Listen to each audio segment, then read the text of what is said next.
Jake Whittaker, a rising Brisbane-based country musician, has a passion for live performance and songwriting.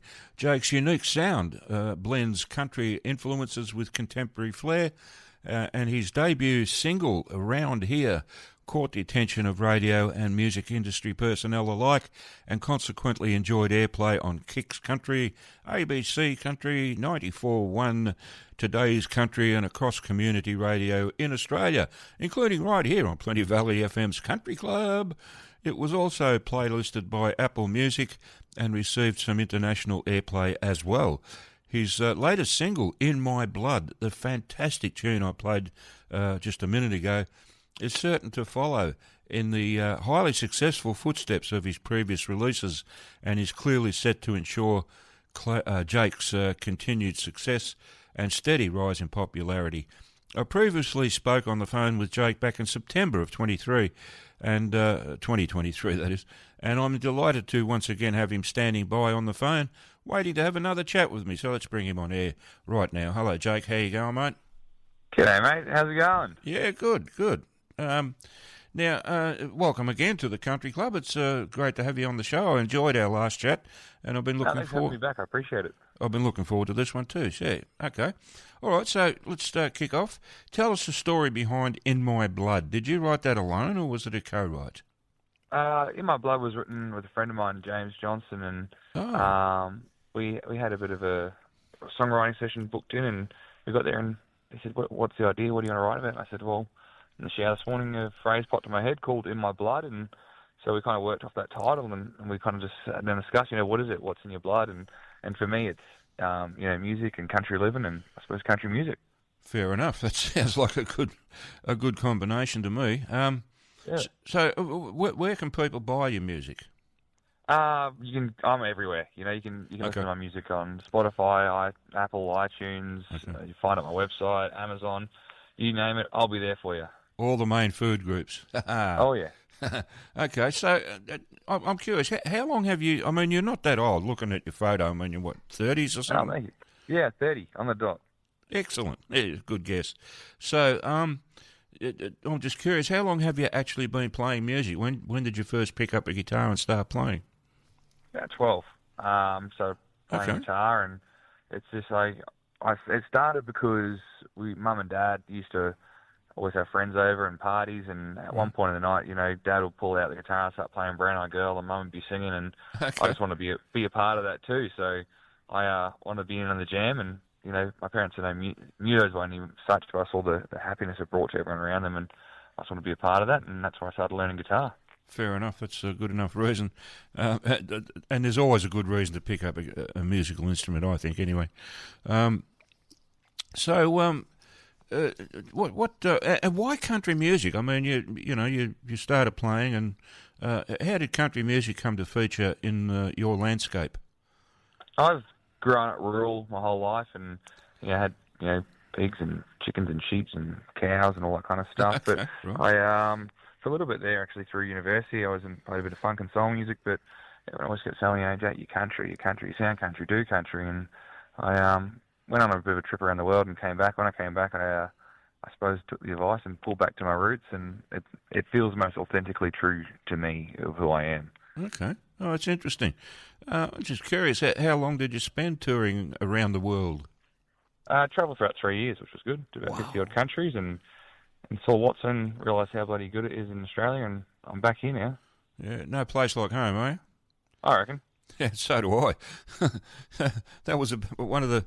I mean, I enjoyed... When I did go overseas back in 95, I enjoyed it very, very much, soaking up foreign cultures and all that sort of stuff. But when it was time to come home, I was really looking forward to, getting back to where I live. So where my heart is, I guess, That's it, 100%.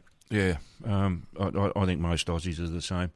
Okay, so let's talk about your main influences. Who do you point to as the most influential people in terms of your songwriting and your music? So I suppose for that kind of style things, I look to Zach Brown Band's a big influence of mine. Brothers Osborne, and maybe like Lee Bryce, and probably the the top three that I'm really loving at the moment. Okay, that's not a really common answer for that question, I find anyway. And I got all of those people in my playlist. I got a huge number of Zach Brown band songs in my playlist. I love that band. Absolutely, they're awesome. They are. They're really, but they don't feature very much in people's influential arena, so to speak. But it's just good beer drinking music. That's why I like it. Absolutely, I can't argue with you there. And listeners, always keep in mind that if you do consume alcohol, do so in moderation. Just thought I'd throw that in for the sake of safety. All right, so let's. You've had a lot of time on stage already, on various stages. Performing live in front of a crowd, so to speak. So, what's been your most memorable experience so far as a performer? That's a great question. My most memorable thing on stage as a performer, look, it might have been on Australian Idol this year. To be honest, I think that was a pretty cool thing. Playing on the telly to lots of viewers and a live audience of I think about 2,000 people in there, and big production levels, and I think it was pretty surreal to have that level of quality production and go out there and just do it and have fun with it. That's for sure. Okay, how'd you go in that program? It was good. Top six went well. Had a bit of fun. Nice. Made some fans and a lot of friends, and it was a really good experience all in all. And good exposure as an artist. I mean, it doesn't matter where you're placed, but just appearing on that show.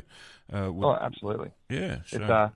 It's, for me, it was advertising and TV time I couldn't afford to buy. So jump on Australian Idol and you get a bunch of airtime, and it's really good.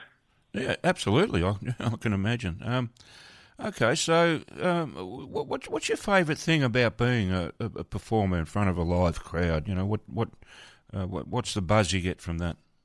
My favourite thing, I suppose, I love performing. That's what my joy is. I like sharing my music and being able to see people enjoy that as well.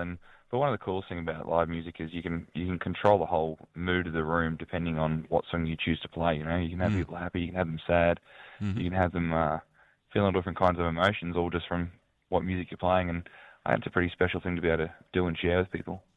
I agree. I agree. Back when I was playing in bands, the first thing you did when you dragged your equipment into a room, you read the crowd, and you sort of thought, oh well, we can't play country to this mob, they're all rockheads, and so forth. You know what I mean? It became a part of the skill, part of your skill matrix, to be able to read a room and perform accordingly. Do you find that? Yeah, definitely, yeah. And I think that skill built well for it. I was in my younger days doing lots of cover gigs, and you could kind of see who and what they wanted and what demographic was there, and it was fun doing that. Yeah, absolutely, I agree. It's part of the buzz, I mean, if you walk into a room and everyone's wearing a cowboy hat, Slim Dusty, Hank Williams, all that sort of stuff, Oh yeah, all that part of your repertoire comes to life. Now, I'm interested to know. Well, just curious, if you hadn't become a musician, what do you think you'd be doing now? I often think about that, and probably be running the family business, selling cars, I guess, would be the thing. Right. Yeah. So you're good at that? Knows? Yeah, I reckon I am. I reckon I'm pretty good at it. I like doing it, actually. I enjoy that job. I'd rather be a musician. What are you chasing, something? I'm a used car salesman. You don't get a lot of respect, do you? No, not a lot of love. But I mean, it's just an important job. People need a car, so Oh yeah. Okay. Now, here's another tough question for you, and I think you'll handle it well enough. If you could pick any three people to be on stage with, who would they be? Ooh. Any three people to be on stage with: Keith Urban, John Mayer, and Zach Brown. Okay. Oh, yeah. Well, Zach Brown was a good concert. I'd like to go watch that concert. Yeah, absolutely. I wouldn't mind being on stage with any of those people either. It'd be great. Who was the second one you mentioned? Keith Urban, John Mayer. John Mayer, yeah, that's not one I would have expected to hear, but an interesting, He's a great guitar player. Absolutely, Very good guitar player. absolutely. I couldn't agree with you more. I'm a huge fan of John Mayer, but I don't necessarily associate him with country music so much. No, not so much, but he's definitely a great blues and does that kind of pop rock stuff. And yeah, absolutely. Yeah, I can listen to him all the time. Now, speaking of that, when you sit down, like when you get some spare time and you just want to sit down and relax with a beer or whatever, and you want to throw some music on, who would you tend to listen to? Yeah, it's different every day. Every week it changes. At the moment, I've been listening to a lot of Tucker Wetmore and Zach Top. Okay. But that's for this week, and just before that, I was smashing the latest Travis Collins album. Okay. And so, I think weekly that kind of changes my regular listening. I enjoy Zach Top too. I've got quite a few of his tracks on my playlist. He's a good artist, and I believe he's from memory. I think he's Canadian, isn't he? No, I think he's American. Okay. All right. Yeah, Zach Top's American. Okay. Yeah, really cool guy. Kind of blew up out of pretty quickly, and great guitar player. And that new album he released is excellent. Yeah, nice songwriter too. Yeah. Oh yeah. Yeah. So, what do you got in the way of upcoming gigs, festivals, tours? You got an upcoming album, anything like that? We got heaps going on. We got plenty of shows. We're about to hit the Gympie Master next week. Oh, great! And straight after that, we're doing Flame Festival, and then we've got the Urban Country Music Festival. We're going down to Denman Festival. We've got a gig in Tasmania. So we've got plenty of gigs coming up for the back end of the year, which is really looking forward to. And they're still being booked as well and growing at the meantime. So there'll be more and more of those. And then also got another 2 singles in the EP coming out. And then they'll probably be around January time we'll release the EP, and then be back on the road again and try and tour that EP. So there's a heap in the works, actually. Lots going on. Okay. Well, sounds like you're going to keep yourself busy, which is a good thing. Oh, yeah. That's working. Absolutely. No worries at all. And I notice that you're carefully avoiding Victoria. No, I'm actually sitting in Victoria currently right now. We just played a B&S ball. Oh, okay. At Horsham, Victoria, and we're on the way back, and we'll be back again in February for Reg Fest as well. Oh, so excellent. Victoria's definitely been here. It's part of the travels. Yeah, you would have a pretty decent fan base in this state, I would imagine. Yeah, I guess so. I hope so. Well, I'd be surprised if you don't. I mean, we are a very discerning lot down here. Now, you mentioned earlier that you went to university at some point, and I'm always like to talk about that because I've got admiration for people who have been through the tertiary education scenario. Which university did you go to? I went to Griffith University, and with the Bachelor of Music via the Conservatorium of Music. Oh. And that's where I met, a lot of my muso friends, which was really cool. There's a bunch of country folk that actually came through the pop music program, and it was cool. It was really good, made lots of connections and networks. Okay, so you finished up, with a Bachelor of Arts in Music or something like that? Yeah, Bachelor of Popular Music it was. Okay, right. Yeah. Nice. Yeah, it was very good. Yeah. And how long did that go for? 3 years? 3 years. Yeah, right. Okay. Yeah, it went quick. Okay. And how did you find academia? Did it suit you? I'm glad I did it. I don't know if I'd ever go back and study again because I kind of don't need. I feel like there's nothing I need to go study at the meantime. But I definitely enjoyed the process and being there. I was probably wasn't the most diligent student as I could have been, but we definitely achieved a lot in terms of music. That's for sure. Okay. Nice. Okay, so that's all. Yeah, that's interesting. Now you mentioned that you got an EP coming up. When's the release date for that, or the anticipated release date for it? So probably around January we'll release the EP. Is the current plan for tracking. Okay. It's good. So we'll have 2 more singles after In My Blood, and then we'll release the EP with a single on that too. Okay. Yeah. And how many tracks are going to be on the EP? 4, 6? 6 or 7 actually. We're thinking probably 6 with a bonus track. 6 or 7? That's almost an album, mate.